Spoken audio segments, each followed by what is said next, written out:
Hello everyone, I'm Saket Bajpayee, Director of Prayas Physics Classes, Dehradun. Welcome students, let's begin the third lecture of this beautiful chapter, Thermodynamics. तो बच्चों इस lecture में हम लोग सबसे पहले देखने वाले हैं equipartition of energy and then we learn about degree of freedom. तो देखिए बच्चों, हमारा पहला टॉपिक है इक्वी पार्टीशन ऑफ एनर्जी। तो देखिए बच्चों, इसको समझने के लिए हमें ये अज्यूम करना होगा molecules of a gas to be like hard spheres of negligible size. Clear ही बात। तो उस केस में हम लोग एनर्जी किस तरीके से लिखेंगे एक मॉलिक्यूल की, half m v x square plus half m v y square plus half m v z square, है ना। इस तरीके से हम लोग इसकी एनर्जी को लिख सकते हैं, क्योंकि एक्स वाई और जेड तीनों डायरेक्शन में इसके कुछ कुछ वेलोसिटी के कंपोनेंट हो सकते हैं। तो इस तरीके से हम लोग एनर्जी को लिख सकते हैं उस मॉलिक्यूल की। ठीक है, तो इस एक्सप्रेशन में बच्चों हम लोग देख पा रहे हैं कि there are three terms and each may be treated independently, क्योंकि एक्स वाई जेड है ना, ये तीन एक्सिस है, इनका आपस में तो कोई रिलेशन नहीं होता, ये तो इंडिपेंडेंट होते हैं। The above picture is suitable for monoatomic gases, है ना। ऐसा क्यों कहा जा रहा है यहाँ पर, क्योंकि हम लोगों ने, है ना, मॉलिक्यूल्स ऑफ अ गैस को क्या ट्रीट किया फिलहाल, एज हार्ड स्फीयर्स जिनकी साइज क्या है, नेग्लिजिबल है। ऑलराइट। अब बच्चों अगर हम लोग डायटोमिक गैसेस की बात करें, है ना, in diatomic gases the molecules are assumed to be in the shape of dumbbells, है ना। आप डम्बेल्स की तरह एक डायटोमिक गैस को इमेजिन कर सकते हैं, है ना, जिसमें क्या होते हैं, दो हार्ड स्फीयर्स होते हैं जिनकी साइज नेग्लिजिबल होती है और वो कुछ सेपरेशन पर होते हैं। ठीक है, तो अब बच्चों एक मजेदार चीज आ गई, वो पूरा का पूरा स्ट्रक्चर ट्रांसलेशनल मोशन तो करेगा ही, जैसा अभी हम लोगों ने देखा था, लेकिन अब जो ये मॉलिक्यूल है it can rotate about its centre. ठीक है, तो यहां पर एक रोटेशनल, है ना, रोटेशनल काइनेटिक एनर्जी वाला टर्म भी आएगा। ठीक है, if the line joining the two particles is taken as the z axis, तो हम लोग यहां पर क्या देख सकते हैं कि रोटेशनल काइनेटिक एनर्जी जो है वो half I x omega x square plus half I y omega y square के तौर पे लिखी जा सकती है। अब बच्चों यहां पर आप देख पा रहे हो कि कोई यहां पर z वाला, है ना, z वाला टर्म नहीं है, मतलब half I Z omega Z square वो नहीं है। ऐसा इसलिए क्योंकि हम लोगों ने इन मॉलिक्यूल्स को कैसा माना है, बहुत ही नेग्लिजिबल साइज का माना है। तो इस वजह से हम लोग यहां पर देख पा रहे हैं कि जो मोमेंट ऑफ इनर्शिया है अबाउट जेड एक्सिस वो जीरो हो जाएगा, क्योंकि ये जो दोनों हार्ड स्फीयर्स हैं ये एक्चुअली हम लोगों ने अभी भी कहा कि वो किस पे लाई कर रहे हैं, वो लाई कर रहे हैं जेड एक्सिस पर, है ना। If the line joining the two particles is taken as the z axis, है ना, तो ये हम लोगों ने अजम्पशन लिया था। तो इस वजह से half I Z omega Z square वाला टर्म नहीं आ पा रहा है, क्योंकि आई जेड जो है वो जीरो हो जाएगा। ठीक है, तो यहां पर देखिए बच्चों यही लिखा है कि if the first term describing the energy of rotation about the x axis and the second term describing the energy of rotation about the y axis, as the size of each atom is assumed negligible, the moment of inertia Iz is negligible and no term like half Iz omega z square is added. ठीक है, अब देखिए बच्चों यहां पर हम लोग क्या देख पा रहे हैं कि टोटल एनर्जी अब कितनी हो गई, ट्रांसलेशनल और रोटेशनल को ऐड कर दे तो ये हो गई, है ना। E इज इक्वल टू, यहां पर आप देखिए इस बार 5 टर्म्स आ रहे हैं। तो देखिए बच्चों यही हमारा डायग्राम है जिसमें हम लोग देख पा रहे हैं जो हमने एज्यूम किया था कि जो मॉलिक्यूल है ना, उसके जो दोनों एटम्स है वो जेड एक्सिस पे लाई कर रहे हैं ना, ये दो एटम्स है। तो इस वजह से हम लोगों ने क्या कहा कि जो मोमेंट ऑफ इनर्शिया है अबाउट जेड एक्सिस वो जीरो हो जाएगा, क्योंकि हम लोगों ने इन एटम्स को कैसा एज्यूम किया है, बहुत ही नेग्लिजिबल साइज का। तो हम लोग क्या देख पा रहे हैं कि यहाँ पर जो एनर्जी का एक्सप्रेशन है उसमें कितने इंडिपेंडेंट टर्म्स है, 5 इंडिपेंडेंट टर्म्स है ना। तो वही बात देखिए यहाँ पर लिखी है कि the number of independent terms in this expression is 5। Clear है ये बात। तो बच्चों अब तक हम लोगों ने क्या देखा, अब तक हम लोगों ने देखा मोनोएटॉमिक, है ना, मोनोएटॉमिक मॉलिक्यूल्स के केस में जो नंबर ऑफ इंडिपेंडेंट टर्म्स है वो 3 होते हैं। फिर हम लोगों ने क्या देखा, डायटोमिक मॉलिक्यूल्स के लिए देखा कि अगर उन्हें हम लोग एज्यूम करें एक डंबल की तरह, ठीक है, तो हम लोग क्या एज्यूम करेंगे कि उसके लिए इंडिपेंडेंट टर्म्स कितने हैं, 5 हैं। अब लेकिन अगर हम लोग डायटोमिक मॉलिक्यूल्स का एक केस देखें जिसमें क्या होगा कि अगर टेम्परेचर ज्यादा होगा तो एक और चीज एक्टिव हो जाती है, और वो चीज ये है कि ये जो एटम्स हैं they start to vibrate along its length, है ना, वो वाइब्रेट करना चालू कर देते हैं अलोंग इट्स लेंथ, जिस वजह से एडिशनल एनर्जी आ जाती है। अब बच्चों ऐसे वाइब्रेशन में दो एनर्जीज इन्वॉल्व होती है, एक तो होती है काइनेटिक एनर्जी ऑफ वाइब्रेशन और साथ ही साथ potential energy of the pair of atoms. ठीक है, तो हम लोग यहाँ पर क्या कह सकते हैं कि the energy of vibration will be of the form half mu v square plus half k r square. यहाँ पर ये आर क्या है, ये जो आर है ये सेपरेशन बिटवीन दी एटम्स है।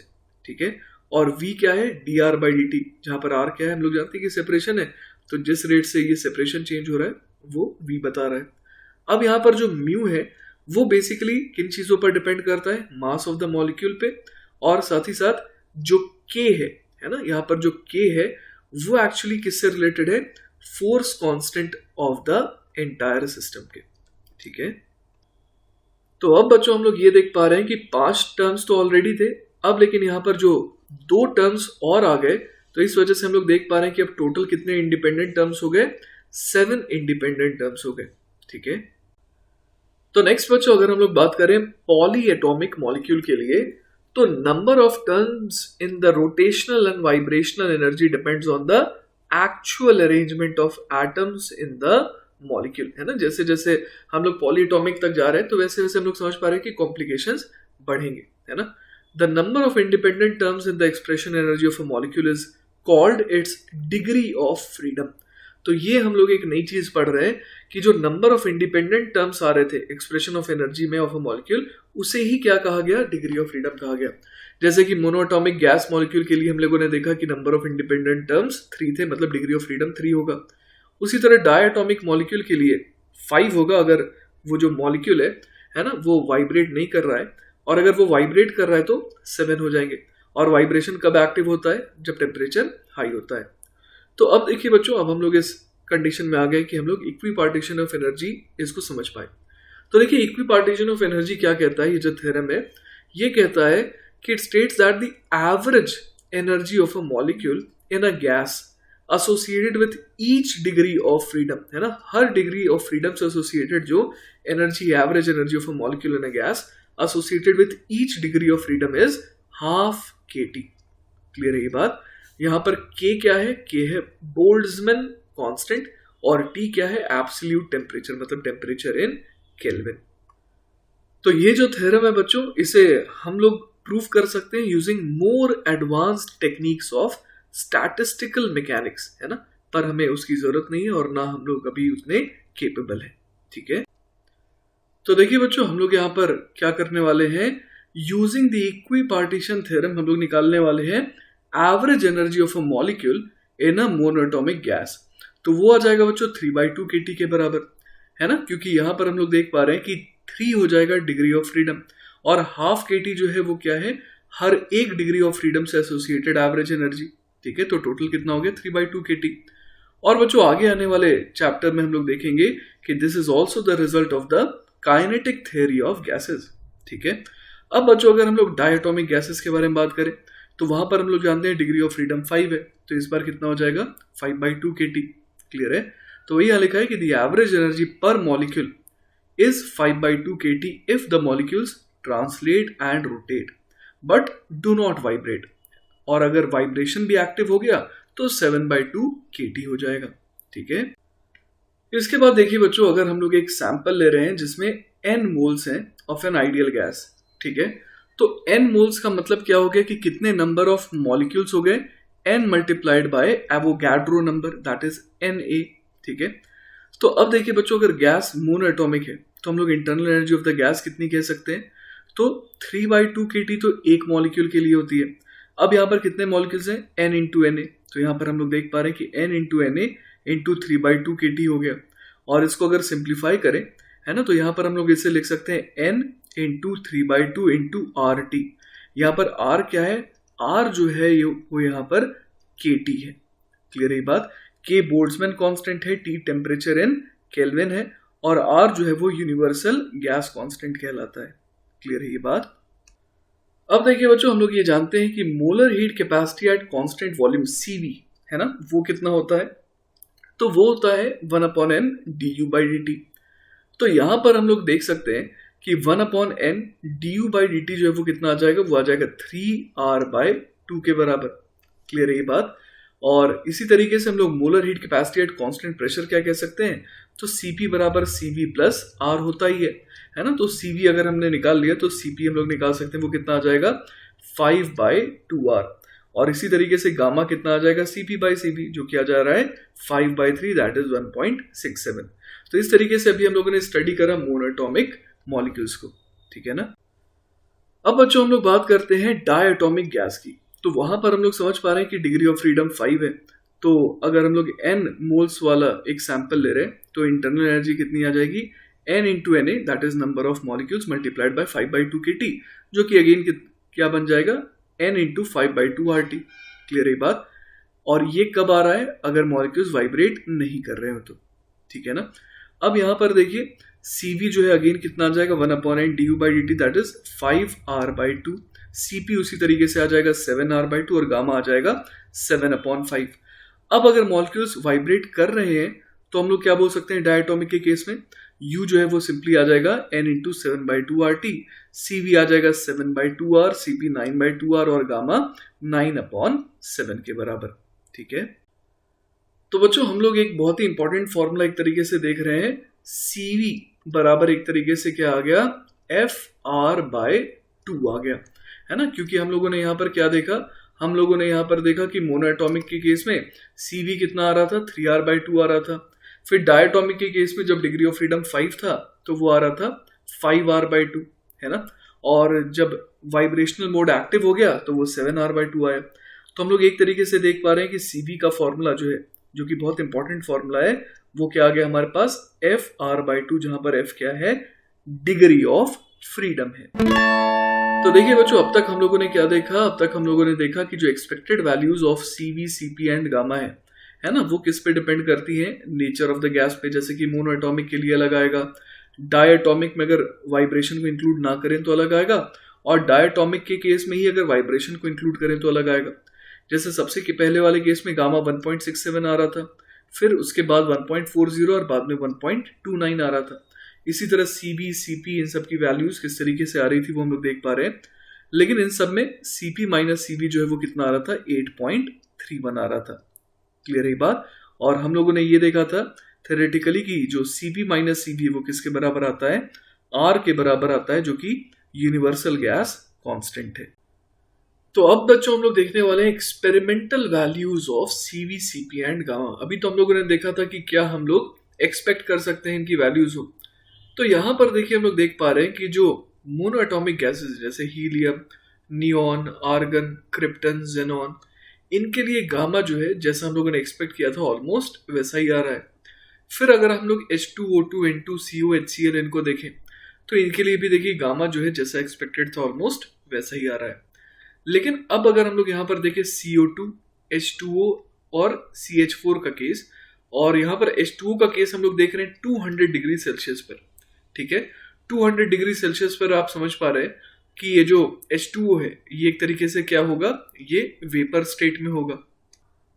तो इन तीनों का हम लोग देख पा रहे हैं कि जो गामा आ रहा है वो कितना आ रहा है 1.30, 1.31 और 1.31 के अराउंड आ रहा है, ठीक है।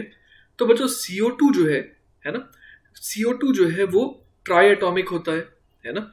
और यहां पर हम लोग देख पा रहे हैं कि CO2 का अगर स्ट्रक्चर देखें तो वो बिल्कुल लीनियर होता है। H2O का स्ट्रक्चर लीनियर नहीं होता है, CH4 का भी स्ट्रक्चर लीनियर नहीं होता है, लेकिन CO2 जो है वो बेसिकली क्या होता है, वो लीनियर मॉलिक्यूल होता है। मतलब तीनों एटम्स जो है इस मॉलिक्यूल के एक ही लाइन में होते हैं। तो बच्चों हम लोगों ने अब तक देखा कि जो डायटॉमिक है या फिर पॉलीएटॉमिक गैसेस हैं, उनके केस में अगर हम लोग Cv और Cp की वैल्यू को देखें तो वो टेम्परेचर के साथ क्या होती है, चेंज होती है ना। क्योंकि एट वेरी हाई टेम्परेचर्स क्या होता है, वाइब्रेशंस आर आल्सो इंपॉर्टेंट, ठीक है। तो वही यहां लिखा है कि according to the equipartition theorem the molar heat capacity should be independent of temperature. However, variations in Cv and Cp are observed as the temperature changes. ठीक है।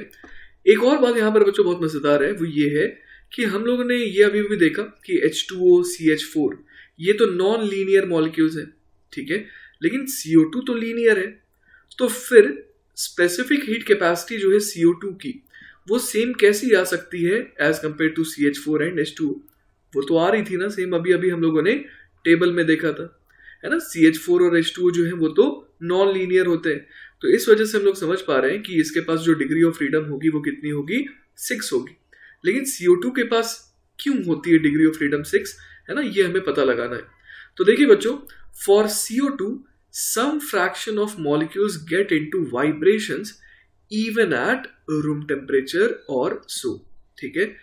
This extra contribution from vibrations increases the specific heats and it looks like having degree of freedom 6 के बराबर, ठीक है। इसके अलावा बच्चों, I hope कि आपको ये बात समझ में आ रही होगी कि अगर नॉन लीनियर, है ना, नॉन लीनियर यहाँ पर हम लोग पॉलीएटॉमिक गैसेस को देखें तो उनके केस में फॉर एग्जांपल जैसे H2 और CH4 को देख पा रहे हैं, तो यहाँ पर हम लोग समझ पा रहे हैं कि इनके लिए डिग्री ऑफ फ्रीडम जो है वो 6 क्यों है, क्योंकि इनके पास हम लोग समझ पा रहे हैं कि 3 जो है ना, 3 डिग्री ऑफ फ्रीडम जो है वो तो ट्रांसलेशन की वजह से आ रही है। उसके अलावा 3 और डिग्री ऑफ फ्रीडम जो है वो इनके रोटेशन की वजह से आ रही है, क्योंकि इस बार जो है हाफ IZ ओमेगा Z का स्क्वायर वो जो है वो नेग्लेक्ट नहीं हो सकता है, क्योंकि तीनों के तीनों जो एटम्स है वो सेम लाइन पे लाई नहीं कर रहे हैं, इसलिए इस बार IZ जो है वो 0 नहीं आ रहा है, ठीक है। चलिए बच्चों, तो अब एक सवाल देखते हैं ना। सवाल है 4 mole of an ideal gas having gamma equal to 1.67 are mixed with 2 mole of another ideal gas having gamma equal to 1.4, find the equivalent value of gamma for the mixture. तो चलिए बच्चों, लेट अस से कि CV dash मैंने माना molar heat capacity of the first gas, CV double dash मैंने माना molar heat capacity of the second gas, और CV जो है वो क्या मैंने माना, पूरे के पूरे मिक्सचर का जो इक्विवेलेंट मोलर हीट कैपेसिटी है वो। तो अब देखिए बच्चों, हम लोग क्या कर सकते हैं, लेट अस से कि पूरे के पूरे मिक्सचर का जो टेम्परेचर है वो कितने से राइज करा, DT से राइज करा है, ठीक है। तो आपको ये याद होगा कि इंटरनल एनर्जी U का फॉर्मूला क्या होता है, NCVT के बराबर, ठीक है। और सिमिलरली DU का फॉर्मूला क्या हो जाता है, NCVDT के बराबर, ठीक है।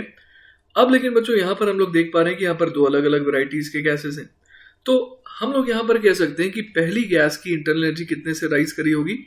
तो हम लोग यहाँ पर लिख सकते हैं कि DU1 will be equal to N1 CV dash DT के बराबर। इसी तरीके से जो दूसरी गैस है उसकी इंटरनल एनर्जी कितने से बढ़ी होगी, तो DU2 should be equal to N2 CV double dash DT के बराबर, ठीक है। अब दोनों की इंटरनल एनर्जी को अगर हम लोग ऐड कर दे तो हमें क्या मिल जाएगा कि पूरे के पूरे मिक्सचर की इंटरनल एनर्जी कितने से बढ़ी। तो हम लोग क्या लिख सकते हैं, N1 CV dash DT plus N2 CV double dash DT।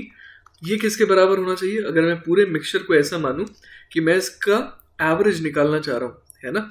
हम लोग तो यहाँ पर क्या निकालना चाह रहे हैं, ऑन एन एवरेज कि गामा क्या आएगा। तो उसी तरीके से अगर मैं इस पूरे के पूरे मिक्सचर के लिए एक मोलर हीट कैपेसिटी जिसे CV कहते हैं वो डिफाइन कर रहा हूं, तो मैं क्या लिख सकता हूं, N1 प्लस N2, ये मुझे टोटल नंबर ऑफ मोल्स नजर आ रहे हैं, मल्टीप्लाइड बाय CV जो कि इस पूरे के पूरे मिक्सचर का इक्विवेलेंट मोलर हीट कैपेसिटी है, मल्टीप्लाइड बाय DT। तो यहां से देखिए हमारे पास क्या आ जाएगा, यहां से हमारे पास CV आ जाएगा, है ना। तो CV देखिए कितना आ जाएगा, वो आ जाएगा N1 CV dash plus N2 CV double dash divided by, किससे डिवाइड कर देंगे यहाँ पर, N1 प्लस N2 से। तो ये हमारे को क्या मिल जाएगा, CV मिल जाएगा, ठीक है। तो चलिए यहाँ पर वैल्यूज को पुट करके देखते हैं कि हमारा जवाब क्या आ रहा है ना। जैसा कि हम लोग जानते हैं कि N1 कितना दिया हुआ था, N1 दिया हुआ था 4, ठीक है। और CV डैश जो है ना, CV डैश कितना हो जाएगा, तो यहाँ पर जो गामा दिया हुआ था उसके हिसाब से हम लोग यहाँ पर CV डैश निकाल सकते हैं ना। तो आप देख पा रहे हैं सवाल में हमारे को गामा 1.67 दे रखा था, तो अगर गामा 1.67 है तो इसका मतलब जो गैस है वो कैसी है, मोनोएटॉमिक गैस है। तो हम लोग यहाँ पर CV को क्या लिख सकते हैं, CV को हम लोग एक्चुअली यहाँ पर लिख सकते हैं 3R/2। इसी तरीके से बच्चों हमें ऐड क्या करना है इसमें, N2 जो कि 2 है multiplied by CV double dash. तो जैसा कि हम लोग देख पा रहे हैं सवाल में हमारे को CV डैश जो है ना, ये जो CV डबल डैश जो है वो अभी निकालना है, और सवाल में जो गामा दे रखा है 1.4 दे रखा है, तो उसके करस्पॉन्डिंग CV डबल डैश कितना आ जाएगा, तो हम लोग देख पा रहे हैं कि वो आ जाएगा 5R/2 आ जाएगा, है ना। तो ये हम लोग समझ पा रहे हैं कि ये डायटोमिक गैस के लिए हो गया जिसका वाइब्रेशनल मोड एक्टिव नहीं हुआ है। अब इसे डिवाइड करना है किससे, n1 प्लस n2 से, दैट इज 4 प्लस 2 से। तो यहां से देखिए बच्चों हमारे पास CV कितना आ जाएगा, ये आ जाएगा 4 इंटू 3 12, 12 अपॉन 2 ये हो जाएगा 6, तो ये हो जाएगा 6R प्लस 5R अपॉन 6, मतलब ये आ गया 11R अपॉन 6। और हमें पता है कि CP minus CV equal to R होता है, तो CP बराबर कितना आ जाएगा, CV प्लस R, मतलब कि 11R बाई 6 प्लस R, है ना, ये हो जाएगा 17R बाई 6। तो अब हमें इक्विवेलेंट गामा चाहिए, तो हम लोग गामा क्या बोल देंगे, CP बाई CV, है ना। तो ये हमारे पास कितना आ जाएगा, ये आ जाएगा 17 अपॉन 11, ठीक है। तो 17 अपॉन 11 जो है उसकी वैल्यू आ जाती है 1.54 और यही हमारा फाइनल आंसर हो जाएगा, ठीक है। चलिए बच्चों, तो नेक्स्ट सवाल देखते हैं। अगला सवाल है, determine the work A done by N ideal gas during a closed cycle 1 to 4 to 3 to 2 to 1 shown in figure if P1 equal to 10 to the power 5 Pascal, P0 equal to 3 into 10 to the power 5 Pascal, P2 equal to 4 into 10 to the power 5 Pascal, V2 minus V1 is equal to 10 liters and segments 4, 3 and 2, 1 of the cycle are parallel to the volume axis। तो देखिए बच्चों, ये जो हमारे को cycle दिया हुआ है 1 से लेकर के 4 से 3 से 2 से 1 वाला, है ना, इसको हम लोग दो साइकिल्स में ब्रेक कर सकते हैं। जैसे कि एक साइकिल हो जाएगा 1 से लेकर के 0 से लेकर के 2 से लेकर के 1, मतलब ये वाला साइकिल, और एक हो जाएगा 0 से लेकर के 4 से लेकर के 3 से लेकर के 0 वाला साइकिल, मतलब ये वाला साइकिल, ठीक है। तो बच्चों इन दोनों साइकिल्स को अगर हम लोग देखें तो हम लोग यहाँ पर अगर, है ना, सबसे पहले अगर 1 0 2 1 अगर इस साइकिल की बात करें तो इसमें हम लोग देख पा रहे हैं कि जो वर्क आएगा वो कैसा आएगा, वो पॉजिटिव आएगा, क्योंकि एक्सपेंशन के दौरान आप देखिए कि प्रेशर जो है ना, वो क्या रहा है, ज्यादा रहा है ना। यहाँ पर हम लोग देख पा रहे हैं कि एक्सपेंशन के दौरान जो वर्क डन है वो ये पूरा का पूरा आया, और कंप्रेशन के दौरान जो वर्क डन है वो ये वाला आया, है ना। तो हम लोग देख पा रहे हैं कि जो वर्क डन ड्यूरिंग एक्सपेंशन है वो तो पॉजिटिव होगा, लेकिन work done by the gas during compression वो तो नेगेटिव आएगा। तो इस वजह से हम लोग समझ पा रहे हैं कि इफेक्टिवली, है ना, इफेक्टिवली हम लोग यहाँ पर क्या कह सकते हैं, इफेक्टिवली हम लोग कह सकते हैं कि ये जो एरिया है ना, ये एरिया अगर हम लोग ले लें और पॉजिटिव साइन के साथ अगर हम लोग इस एरिया को लेंगे तो हम लोग समझ पा रहे हैं कि ये क्या आ जाएगा, work done by the gas आ जाएगा, ठीक है। तो सबसे पहले ये जो A1 है ना, ये मैं क्या कह रहा हूँ, ये कहलाएगा वर्क डन, है ना, किस प्रोसेस में, work done by the gas in this process 1 to 0 to 2 to 1, है ना, area enclosed by this triangle. अब उसी तरीके से हम लोग यहाँ पर ये देख पा रहे हैं कि जो दूसरा साइकिल है ना, ये जो 0 से 4 से 3 से 0 वाला साइकिल है, इस साइकिल में हम लोग देख पा रहे हैं कि कंप्रेशन के दौरान ज्यादा वर्क हुआ है ना। तो इस वजह से इस बार जो वर्क आएगा वो क्या आएगा, नेगेटिव आएगा। क्लियर है ये बात। तो A2 अगर मैं बोल रहा हूँ कि ये work done by the gas in this cyclic process है, ये जो 0 to 4 to 3 to 0 है, तो इस बार A2 कैसा आएगा, A2 आएगा नेगेटिव, ठीक है, और A1 कैसा आएगा, A1 आएगा पॉजिटिव। तो हम लोग समझ पा रहे हैं कि हमारे को क्या करना है, इन दोनों ट्राइंगल्स के एरिया को फाइंड आउट करना है, और A1 में से हमें क्या करना है, ये जो छोटे वाले ट्राइंगल का एरिया है उसे सबट्रैक्ट करना है, ठीक है। तो देखिए बच्चों, अब हमारा टास्क क्या रह गया है, सबसे पहले ये वाला एरिया निकालेंगे, फिर ये वाला एरिया निकालेंगे और दोनों एरियाज को सबट्रैक्ट करेंगे, ठीक है। तो अगर मैं यहाँ पर A1 की बात करूं, है ना, A1 की बात करूं, तो मैं यहाँ पर देख पा रहा हूं कि ये जो 1 2 है ना, 1 से लेकर के 2 वाली जो लाइन है, ये बेसिकली वॉल्यूम एक्सिस के क्या है, परपेंडिकुलर है। तो अब हम लोग यहाँ पर सिंपली क्या बोल सकते हैं कि अगर हम लोग इस परपेंडिकुलर की बात करें, है ना, तो ये जो परपेंडिकुलर है उसकी लेंथ कितनी हो जाएगी, तो इस परपेंडिकुलर की लेंथ हो जाएगी P0 माइनस P1 के बराबर, जैसा कि आप यहाँ पर देख पा रहे हैं, ठीक है। तो P0 माइनस P1 जो है वो एल्टीट्यूड का काम कर रहा है। तो हम लोग समझ पा रहे हैं कि एरिया कितना हो जाएगा, half multiplied by base, base कितना हो जाएगा, वो हो जाएगा V2 minus V1, V2 minus V1, है ना, मल्टीप्लाइड बाय हाइट जो कि हो जाएगा P0 माइनस P1 के बराबर। तो ये तो हमारा एरिया 1 आ गया। अब A2 जो है ना, ये बेसिकली वर्क डन होगा bye the gas in this cyclic process 0 to 4 to 3 to 0। तो सबसे पहले हमें पता है कि वो नेगेटिव आने वाला है, तो एक माइनस साइन लगा देते हैं और फिर ये वाला एरिया कैलकुलेट कर लेते हैं, ठीक है। तो बच्चों इस एरिया को कैलकुलेट करने के लिए अगेन हमारे को इसी तरीके से ये वाली परपेंडिकुलर चाहिए होगी, है ना, ये जो परपेंडिकुलर है ये हमारे को चाहिए होगा, ठीक है। तो देखिए बच्चों इस परपेंडिकुलर की लेंथ कितनी हो जाएगी, ये हो जाएगी P2 माइनस P0 के बराबर, क्लियर है ये बात। और अब देखिए बच्चों हमारे को ये जो बेस है वो निकालना पड़ेगा, है ना। तो हम लोग यहाँ पर सिंपली क्या बोल सकते हैं कि बेस अगर हमें निकालना है तो हमारे को ये दिख रहा है कि जो ट्राइंगल, दोनों ट्राइंगल है वो दोनों बिल्कुल सिमिलर है ना। सिमिलर में क्यों कह रहा हूँ, क्योंकि ये एंगल देखिए ये वर्टिकली ऑपोजिट एंगल होने की वजह से ये दोनों एंगल सेम हो गए, क्लियर है। साथ ही साथ हम लोग देख पा रहे हैं कि 3, 4 और 1, 2 ये आपस में भी पैरेलल है, तो इस वजह से ये एंगल किसके बराबर हो जाएगा, इस एंगल के बराबर हो जाएगा। और उसी तरीके से जो एंगल 3 है वो एंगल 2 के बराबर हो जाएगा, क्लियर है ये बात। तो हम लोग देख पा रहे हैं कि ये दोनों ट्राइंगल क्या है, ये दोनों ट्राइंगल जो है बिल्कुल सिमिलर है। तो देखिए बच्चों अगर सिमिलैरिटी का यूज करें तो हम लोग यहाँ पर क्या कह सकते हैं कि दोनों ट्राइंगल के लिए परपेंडिकुलर अपॉन बेस का जो रेशियो है वो सेम होना चाहिए। तो बड़े वाले ट्राइंगल में परपेंडिकुलर कितना है, वो है P0 minus P1 upon base कितना है, तो वो है V2 माइनस V1।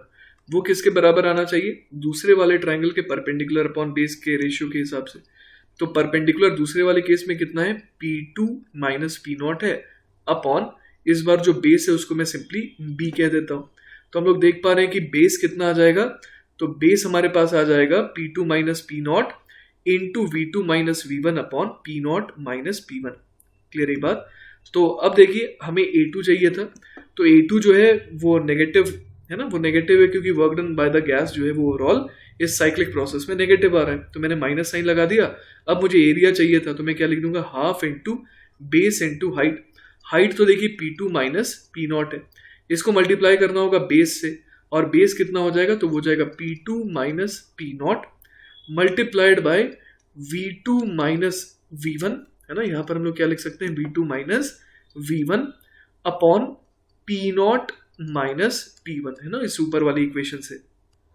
तो देखिए बच्चों यहां से हमारे पास क्या आ जाएगा, A2 की वैल्यू हमारे पास आ जा रही है minus half multiplied by P2 minus P0, है ना, इसका whole square multiplied by V2 minus V1 divided by P0 minus P1, clear है ये बात। अब देखिए बच्चों अगर हम लोग यहां पर देखें A1 को, तो वो क्या है, V2 minus V1 into P0 minus P1 upon 2। तो यहां पर जैसे कि हम लोग देख पा रहे हैं V2 minus V1 upon 2 already है। अगर मैं यहां पर P0 माइनस P1 और इंट्रोड्यूस कर दूं और इक्वेशन को मेंटेन करने के लिए डिनोमिनेटर में भी एक और ले आऊं P0 माइनस P1, तो हम लोग यहाँ पर क्या देख पा रहे हैं, हम लोग यहाँ पर देख पा रहे हैं कि ये हाफ, फिर ये V2 माइनस V1, फिर ये P0 माइनस P1, ये तीनों मिलकर के क्या बन गए, A1 बन गए, है ना। तो यहाँ पर हम लोग क्या लिख सकते हैं, हम लोग A2 को बेसिकली लिख सकते हैं minus of P2 minus P0 upon P0 minus P1 का whole square multiplied bye A1। तो अब बच्चों हम लोग टोटल, है ना, टोटल वर्क डन A को क्या लिख सकते हैं, हम लोग ये लिख सकते हैं A1 प्लस A2, जो कि कितना हो जाएगा, A1 माइनस, है ना, A1 माइनस क्या आ जाएगा यहाँ पर, A1 और फिर आ जाएगा P2 minus P0 upon P0 minus P1 का होल स्क्वायर। तो बच्चों इसको फर्दर सिंप्लीफाई करा जा सकता है, ये बन जाएगा A1 multiplied by 1 minus P2 minus P0 का होल स्क्वायर, है ना, अपॉन P0 माइनस P1 का होल स्क्वायर, क्लियर है ये बात। तो यहां से देखिए बच्चों हम लोग A को क्या लिख सकते हैं, A हो जाएगा सबसे पहले तो A1 हम लोग निकाल लेते हैं। A1 हमारे को पता है कि वो कितना था, P0 minus P1 upon 2 multiplied by V2 minus V1 था, है ना। और इससे अब हमें दिख रहा है कि मल्टीप्लाई किससे करना है, 1 minus P2 minus P0 upon P0 minus P1 के होल स्क्वायर से, क्लियर है ये बात। तो अब चलिए इसे फर्दर सिंप्लीफाई करते हैं। तो A कितना आ जाएगा हमारे पास, ये आ जाएगा P0 माइनस P1, तो P0 था 3 इंटू 10 टू द पावर 5 और P1 था 10 टू द पावर 5, तो ये हो जाएगा 3 minus 1 that is 2 into 10 to the power 5 upon 2 आ जाएगा, ठीक है। और V2 माइनस V1 कितना हो जाएगा, वो आ जाएगा, हमारे को दे रखा है वो 10 लीटर्स है, लेकिन हमें सब कुछ SI यूनिट में रखना है, तो लीटर्स को मीटर क्यूब में कन्वर्ट करने के लिए उसे 10 को, जैसे कि हम लोग देख पा रहे हैं V2 माइनस V1 10 लीटर्स है, तो SI यूनिट में ये बन जाएगा 10 अपॉन 1000 मीटर क्यूब। क्लियर है बात। तो इस तरीके से हमने सब कुछ SI यूनिट में रखा। तो अब बच्चों हमें इससे किससे मल्टीप्लाई करना है, 1 minus P2 minus P0 upon P0 minus P1 के होल स्क्वायर से। तो P2 माइनस P0 है ना, P2 माइनस P0 हो जाएगा 4 minus 3 that is 1 into 10 to the power 5 pascal, और इससे डिवाइड किससे करना है, P0 माइनस P1 से, जो कि हो जाएगा 3 minus 1 that is 2 into 10 to the power 5, और ये पूरे के पूरे का हमारे को क्या करना है, होल स्क्वायर करना है। क्लियर है बात। तो चलिए यहाँ से डायरेक्टली अब हमारे पास जवाब आने वाला है ना। तो टोटल वर्क डन कितना आ जाएगा देखते हैं। तो ये हो जाएगा 2 से 2 चला गया, और यहाँ पर 1 0 इधर चला गया, और ऊपर क्या बच गया, 10 टू द पावर 3 मतलब 1000 को किससे मल्टीप्लाई करना है, 1 माइनस, अब देखते हैं इधर क्या आ जाएगा, 10 की पावर 5 तो चला गया, तो 1 माइनस 1/4 करना है, ठीक है। तो ये हो जाएगा 3/4 टाइम्स 1000 है ना, 3/4 टाइम्स 1000 जो है वो कितना हो जाएगा, 750 जूल हो जाएगा, और यही क्या हो जाएगा बच्चों, हमारा फाइनल आंसर। ठीक है, चलिए बच्चों, तो let's have a look at this beautiful problem from Herodov. The question says a smooth vertical tube having two different sections is open from both ends and equipped with two pistons of different areas. Each piston slides within a respective tube section. 1 mole of ideal gas is enclosed between the pistons, tied with a non-stretchable thread. The cross-section area of the upper piston is delta S equal to 10 centimeter square greater than that of the lower one. The combined mass of the two pistons is equal to M equal to 5 kilogram. The outside air pressure is P naught equal to 1 atm. By how many kelvins must the gas between the pistons be heated to shift the pistons through L equal to 5 centimeter? तो देखिए बच्चों, जैसा कि data अभी हम लोगों ने देखा, उन डेटा को मैंने यहाँ पर पुट कर दिया है। तो बेसिकली हमसे क्या कहा गया है कि जो अंदर जो आइडियल गैस है उसको कितने टेम्परेचर से रेज किया जाए, उसके टेम्परेचर को, सच दैट कि ये जो है ना, यहाँ पर जो हम पिस्टन का कॉम्बिनेशन देख रहे हैं, ये 5 सेंटीमीटर से खिसके।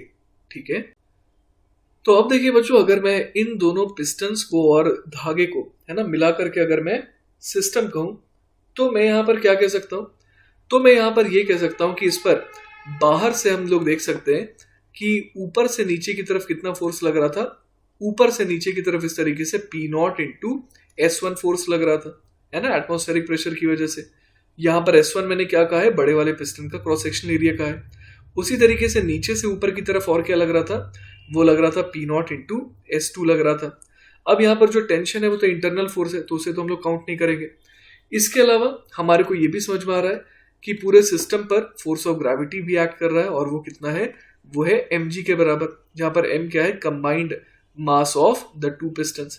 तो ये तीन फोर्सेस हम लोग देख पा रहे हैं कि इस पर लग रहा है, कि इनकी वजह से, एक तो एटमॉस्फेरिक प्रेशर की वजह से, और एक वेट है ना, ये mg जो है वो क्या है, वेट है। इसके अलावा हम लोग देख पा रहे हैं कि गैस जो है इस पर कितना फोर्स लगा रही थी। गैस जो है बड़े वाले पिस्टन पर हम लोग समझ पा रहे हैं कि ऊपर की तरफ है ना, इस तरीके से फोर्स लगा रही थी कितना, P इंटू S1, और जो छोटा वाला पिस्टन है उस पर इस तरीके से नीचे की तरफ फोर्स लग रहा था कितना, तो वो हो जाएगा P इंटू S2। जहां पर मैं P किसे कह रहा हूं, P मैं यहां पर कह रहा हूं इस गैस के प्रेशर को।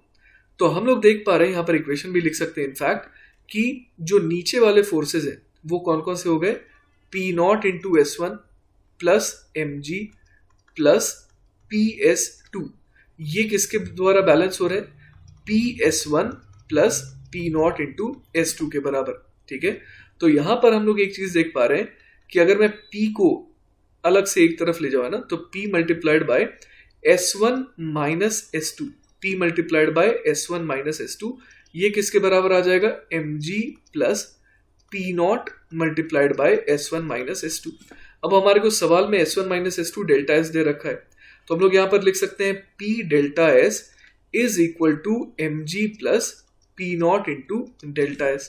तो यहां से देखिए हमारे पास क्या आ जाएगा, P इज इक्वल टू आ जा रहा है mg upon delta S plus P not के बराबर। तो आप देखिए कि अगर हम लोग इसे हीट कर रहे हैं, है ना, अगर हीट कर रहे हैं तो भी mg डेल्टा एस और पी नॉट इनमें तो कोई भी चेंज नहीं आ सकता है। क्लियर है ये बात, भले ये शिफ्ट ही क्यों ना हो जाए थोड़ा बहुत। तो हम लोग समझ पा रहे हैं कि अगर हर समय से इक्विलिब्रियम में रहना है, इस प्रोसेस को हम लोग कैसा एज्यूम कर रहे हैं, क्वासी स्टैटिक एज्यूम कर रहे हैं, तो हर समय ये जो सिस्टम है इक्विलिब्रियम में रहेगा। और इस वजह से हम लोग यहाँ पर क्या कह सकते हैं कि जस्ट बिकॉज की राइट वाले टर्म सारे के सारे कांस्टेंट है, इसका मतलब प्रेशर को हर समय क्या रहना पड़ेगा, कांस्टेंट रहना पड़ेगा, है ना। तो गैस का जो प्रेशर है वो हमेशा कांस्टेंट रहेगा। दैट मीन्स कि ये जो प्रोसेस होने वाला है वो कैसा होने वाला है, आइसोबारिक होने वाला है। ऑलराइट, तो देखिए बच्चों अब हमारे को समझ में आ रहा है कि यहाँ पर प्रेशर तो कांस्टेंट है, तो प्रेशर कांस्टेंट रखने के लिए आप समझ सकते हैं कि गैस क्या करेगी, है ना। जैसे गैस जो है वो अपना वॉल्यूम को बढ़ाना चाहेगी, अगर उसका टेम्परेचर आप बढ़ा रहे हैं, है ना। हम लोग जानते हैं पीवी इक्वल टू क्या होता है, nRT होता है। एन तो कांस्टेंट है, आर तो खैर यूनिवर्सल गैस कांस्टेंट है, और प्रेशर भी हम लोगों ने देख लिया कि कांस्टेंट है। तो अगर टेम्परेचर बढ़ रहा है तो इसका मतलब वॉल्यूम को भी क्या होना पड़ेगा, बढ़ना पड़ेगा। तो वॉल्यूम को बढ़ाने के लिए बेचारी गैस जो है वो क्या करेगी, वो मेक श्योर करेगी पिस्टन ऊपर शिफ्ट हो, है ना, ताकि अगर ये थोड़ा भी ऊपर शिफ्ट करेगी तो हम लोग समझ पा रहे हैं कि वॉल्यूम ओवरऑल क्या होगा, इन दोनों पिस्टन्स के बीच में जो वॉल्यूम है वो बढ़ जाएगा। क्लियर है ये बात। तो देखिए बच्चों हम लोग क्या लिख सकते हैं यहाँ पर, हम लोग यहाँ पर लिख सकते हैं कि जो प्रेशर है वो तो mg upon delta S plus P not है, ठीक है। तो हम लोग यहाँ पर लिख सकते हैं कि pressure into V1 is equal to nRT1, ठीक है। और बाद में क्या हो जाएगा, pressure into V2 is equal to nRT2। तो अगर यहां पर हम लोग एक काम करें, दोनों को सब्ट्रैक्ट करें, तो हमारे पास क्या आ जाएगा, pressure multiplied by change in volume is equal to क्या आ जाएगा, nRT2 minus T1 that is delta T. और आप समझ पा रहे हैं बच्चों कि हमारे को डेल्टा टी ही कैलकुलेट करना है, ठीक है। तो अब देखिए बच्चों अगर हम लोग समझ पा रहे हैं कि मान लेते हैं कि L लेंथ से जो है ना, जैसा कि हमारे को सवाल में दिया है कि L इक्वल टू 5 सेंटीमीटर से ये पूरा का पूरा सिस्टम क्या हो रहा है, शिफ्ट हो रहा है। अब हम लोग समझ पा रहे हैं कि ऊपर शिफ्ट हो रहा है, तो अगर L लेंथ से ऊपर शिफ्ट होगा तो नीचे वॉल्यूम जो है ना, नीचे कितना वॉल्यूम कम हो जाएगा। तो हम लोग समझ पा रहे हैं कि नीचे जो है S2 इंटू एल वॉल्यूम कम हो जाएगा, लेकिन ऊपर कितना वॉल्यूम गेन हो जाएगा, तो वो हो जाएगा S1 इंटू एल। क्लियर है बात, ये वॉल्यूम हो जाएगा S1 इंटू एल। तो डेल्टा भी जो है इफेक्टिवली हम लोग देख पा रहे हैं कि पॉजिटिव है, और क्या लिख सकते हैं हम लोग यहाँ पर, pressure P multiplied by delta भी कितना हो जाएगा, S2, है ना। यहाँ पर हम लोग लिख देंगे S1L माइनस S2L, ठीक है। It is equal to NR delta T. Clear है बात। अब N हमारे को 1 दे रखा है और प्रेशर हम लोग निकाल ही रखे हैं कि वो कितने के बराबर है, mg upon delta S plus P not. तो यहाँ पर हम लोग लिख देंगे mg upon delta S plus P not multiplied by, अब देखिए यहाँ पर L जो है ना, वो कॉमन आ जाएगा, और S1 माइनस S2 जो है अगेन वो डेल्टा एस हो जाएगा। तो इट इज इक्वल टू क्या आ गया, यहाँ से n तो 1 है, तो ये सिंपली R डेल्टा टी के बराबर आ गया, ठीक है। तो चलिए इसे सॉल्व कर लेते हैं ना। तो अगर हम लोग इसे सॉल्व कर लेंगे तो डेल्टा टी की वैल्यू कितने के बराबर आ जाएगी, L upon R into delta S multiplied by, यहाँ पर क्या आ जाएगा, mg plus P naught into delta S upon delta S. Clear है ये बात। तो यहाँ पर डेल्टा एस से डेल्टा एस देखिए एक तो कैंसिल आउट हो गया, तो स्ट्रेट अवे हमारे पास अब हमारा आंसर आ गया, delta T is equal to कितना आ जाएगा, L upon R multiplied by mg plus P naught into delta S. Clear है ये बात। तो यही हो जाएगा बच्चों हमारे इस सवाल का फाइनल आंसर, ठीक है। तो आई होप बच्चों कि आपको ये सॉल्यूशन अच्छे से समझ में आया है। ऑलराइट, चलिए बच्चों, तो let's have a look at this beautiful problem from Herodov. The question says an ideal gas has a molar heat capacity Cv at constant volume. Find the molar heat capacity of this gas as a function of its volume V if the gas undergoes the following process. The first process is T equal to T naught e to the power alpha V, P equal to P naught e to the power alpha V, where T naught, P naught and alpha are constants. तो चलिए बच्चों, सबसे पहले हम लोग सवाल के पहले पार्ट पर आते हैं, जिसमें हम लोग क्या देख पा रहे हैं कि जो प्रोसेस है ना, जो गैस ने अंडरगो करा है वो कौन सा है, T equal to T naught e to the power alpha V. यहाँ पर V क्या है, V यहाँ पर वॉल्यूम है, ठीक है। तो देखिए हमारे को सवाल में ना CV दे रखा है, ठीक है ना, और CV क्या होता है, molar heat capacity of the gas at constant volume. अब हमारे को इस पर्टिकुलर प्रोसेस के लिए T equal to T naught e to the power alpha V, इस प्रोसेस के लिए हमारे को गैस की मोलर हीट कैपेसिटी को डिफाइन करना है as a function of volume. तो देखिए बच्चों, अगर मैं फर्स्ट लॉ ऑफ थर्मोडायनेमिक्स का यूज करूं तो मैं क्या लिख सकता हूं, dq is equal to du plus dw। यहां पर बच्चों हमें पता है कि dq क्या लिखा जा सकता है, वो लिखा जा सकता है nc dt के बराबर। इसी तरीके से du क्या लिखा जा सकता है, वो होता है ncv dt के बराबर। और ये जो small work done perform by the gas है वो हो जाएगा pdv के बराबर। ठीक है, तो बच्चों इसको अगर हम लोग सिंप्लीफाई करेंगे तो हमारे पास c की वैल्यू क्या आ जाएगी, ये आ जाएगी cv प्लस इधर आ जाएगा p अपॉन n, साथ में आ जाएगा dv बाय dt आ जाएगा। क्लियर है ये बात? तो अब बच्चों हम लोग यहाँ पर यूज कर सकते हैं pv इक्वल टू nRT। तो यहां से देखिए हम लोग क्या बोल सकते हैं कि जो p अपॉन n है वो किसके बराबर आ जाएगा, RT अपॉन v के बराबर आ जाएगा। तो हम लोग यहाँ पर एक इक्वेशन ये देख पा रहे हैं और एक इक्वेशन ये देख पा रहे हैं। तो इन दोनों इक्वेशन की मदद से देखिए हम लोग फर्दर क्या लिख सकते हैं, हम लोग लिख सकते हैं c इज इक्वल टू हो जाएगा cv प्लस इधर आ जाएगा r और साथ ही साथ क्या आ जाएगा dv upon v whole divided by, इसको हम लोग किस तरीके से लिख सकते हैं, dt अपॉन t के बराबर। तो ये देखिए बच्चों, हमारे को एक बहुत ही इंपॉर्टेंट रिजल्ट मिल गया जिससे हम लोग c की वैल्यू को निकाल सकते हैं। क्लियर है ये बात? तो अब जैसा कि हम लोग सवाल देख पा रहे हैं, सवाल में हमारे को दे रखा है t is equal to T naught e to the power alpha V, है ना, ये हमारे को दे रखा है। तो हम लोग स्ट्रेट अवे यहाँ पर समझ पा रहे हैं कि अगर इस इक्वेशन को डिफरेंशिएट करें, ठीक है, अगर इस इक्वेशन को हम लोग डिफरेंशिएट करेंगे तो हमारे पास क्या आ जाएगा, तो देखिए बच्चों यहाँ से आ जाएगा dt by dv is equal to आ जाएगा T naught e to the power alpha V, और साथ ही साथ चेन रूल से यहाँ पर अल्फा भी आ जाएगा। क्लियर है ये बात? तो हमारे पास देखिए क्या आ गया, हमारे पास dt बाई dv की वैल्यू आ गई। अब अगर हम लोग dt बाई t की वैल्यू निकालना चाहें तो dt बाई t जो है ना, dt बाई t जो है वो हम लोग अब निकाल सकते हैं। ये निकालने का बच्चों सबसे आसान तरीका है t naught e to the power alpha V. ये बेसिकली क्या हो गया, ये तो t हो गया जैसा कि हम लोग देख पा रहे हैं। तो dt अपॉन t जो है वो बेसिकली हमारे पास क्या आ गया, अल्फा dv के बराबर आ गया। ऑलराइट, तो बच्चों इन इक्वेशंस का यूज करके आप देख पा रहे हैं कि हम लोग c की वैल्यू क्या लिख सकते हैं, cv प्लस r। अब यहाँ पर देखिए dt बाई t की वैल्यू क्या हो जाएगी, अल्फा dv। तो हम लोग फाइनली देख पा रहे हैं कि यहाँ पर क्या बच जाएगा, 1 अपॉन अल्फा v। तो हमारा फाइनल आंसर क्या आ जाएगा पहले पार्ट का, c is equal to cv plus r upon alpha v। तो हमसे देखिए कहा गया था कि मोलर हीट कैपेसिटी निकालने के लिए as a function of volume, तो वो हम लोगों ने निकाल लिया। ठीक है, चलिए बच्चों, तो हम लोग सवाल के दूसरे पार्ट में आ जाते हैं जिसमें हमसे क्या कहा गया है कि ये जो gas it is undergoing the process P equal to P naught e to the power alpha v। तो देखिए बच्चों, हम लोग यहाँ पर फर्स्ट लॉ ऑफ थर्मोडायनेमिक्स का यूज कर सकते हैं जो हमें सिखाता है कि dq इज इक्वल टू क्या होता है, du प्लस dw होता है। अब dq को हमेशा हम लोग क्या लिख सकते हैं, nc dt लिख सकते हैं। du को हमेशा क्या लिख सकते हैं, ncv dt लिख सकते हैं।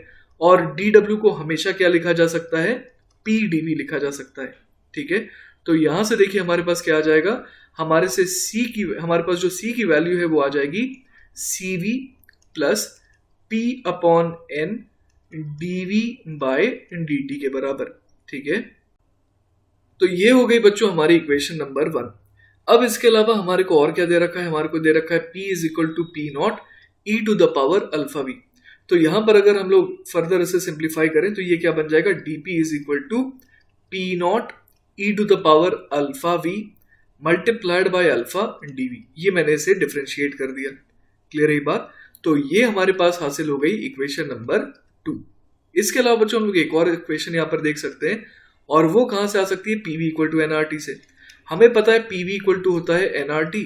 तो अगर इस इक्वेशन को भी डिफरेंशिएट करें तो हमारे पास आ जाएगा pdv plus vdp is equal to nr dt के बराबर। तो देखिए बच्चों, ये हो जाएगी इक्वेशन नंबर 3। तो इस इक्वेशन का इस्तेमाल करके देखिए हम लोग क्या कर सकते हैं, हम लोग यहाँ पर कह सकते हैं कि pdv प्लस, अब यहाँ पर v आ गया और dp की वैल्यू इक्वेशन नंबर 2 से उठा करके हम लोग यहाँ पर पुट कर सकते हैं। तो ये क्या बन जाएगा, p naught e to the power alpha v into alpha dv is equal to N R D T के बराबर। तो देखिए बच्चों, ये जो ऊपर हमारे को इक्वेशन आई थी, इसका इस्तेमाल करके हम लोग P upon N D V by D T की वैल्यू को निकाल सकते हैं। आइए देखते हैं कैसे। अगर हम लोग यहाँ पर है ना ऊपर वाली इक्वेशन को देखें तो अगर इसे सॉल्व करेंगे तो ये बन जाएगा P upon N D V by D T plus, इधर भी हमें यही काम करना होगा, यहाँ पर हम लोग लिख सकते हैं V upon N P naught e to the power alpha V into alpha D V by D T is equal to, और ये सिंपली R बन जाएगा। ठीक है, तो यहां से देखिए बच्चों, हम लोग P अपॉन एन है ना, P अपॉन एन जो है into D V by D T, इसे हम लोग क्या कर सकते हैं, इसे हम लोग कॉमन ले सकते हैं। ठीक है, तो यहाँ पर तो पहला टर्म तो 1 आ जाएगा, फिर अगला टर्म जो है वो देखिए क्या आ जाएगा। तो यहाँ पर एक टर्म देखिए P naught e to the power alpha V है, तो बेसिकली ये जो एक्सप्रेशन है यही तो P था। ठीक है, तो हम लोग यहाँ पर अगेन देख पा रहे हैं कि common P upon N D V by D T आ जा रहा है, और बच क्या जा रहा है, वो बच जा रहा है alpha into V is equal to, यहाँ पर आ गया R के बराबर। तो P upon N D V by D T, basically ये क्या आ गया, R upon 1 plus alpha V आ गया, और इसी की तो हमारे को क्या थी, तलाश थी, है ना। तो अब जो एक्सप्रेशन है C का, उसमें हम लोग बड़े आराम से P upon N D V by D T की वैल्यू को R upon 1 plus alpha V put कर सकते हैं, है ना। तो यहाँ पर हम लोग इसे किससे रिप्लेस करेंगे, R upon 1 plus alpha V से। तो हमारा फाइनल आंसर क्या हो जाएगा, हमारा फाइनल आंसर देखिए हो जाएगा C is equal to C V plus R upon 1 plus alpha V, है ना। तो यही हो जाएगा बच्चों हमारा फाइनल आंसर।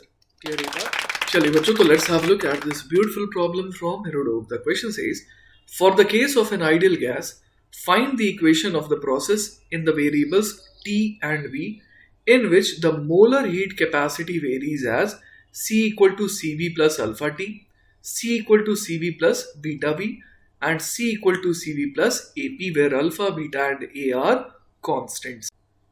तो चलिए बच्चों, सबसे पहले सवाल के पहले पार्ट को देखते हैं ना। सवाल में बेसिकली ये कहा गया है कि C जो है वो दे रखा है Cv plus alpha T। अब जो है हमारे को क्या बताना है, हमारे को इक्वेशन ऑफ द प्रोसेस बतानी है T और V के टर्म्स में। क्लियर है बात? तो देखिए बच्चों, हम लोग जानते हैं कि अगर हम लोग फर्स्ट लॉ ऑफ थर्मोडायनेमिक्स का यूज करें तो हम लोग लिख सकते हैं dq is equal to du plus dw, है ना। अब dq हमेशा क्या लिखा जा सकता है, nc dt के बराबर, du हमेशा लिखा जा सकता है ncv dt के बराबर, और dw हमेशा क्या लिखा जा सकता है, pdv के बराबर। ठीक है, तो बच्चों यहां से देखिए हमारे पास क्या आ जाएगा, C इक्वल टू आ जाएगा Cv plus P upon N dv by dt के बराबर। ठीक है, तो अब अगर बच्चों हम लोग PV इक्वल टू nRT का यूज करें, है ना, तो P अपॉन n की वैल्यू हम लोग क्या लिख सकते हैं, RT अपॉन V लिख सकते हैं। तो इसका इस्तेमाल अगर हम लोग यहां पर करें तो आप देख सकते हैं कि C को क्या लिखा जा सकता है, Cv प्लस यहां पर हम लोग लिख सकते हैं R multiplied by dv by v upon dt by t के बराबर।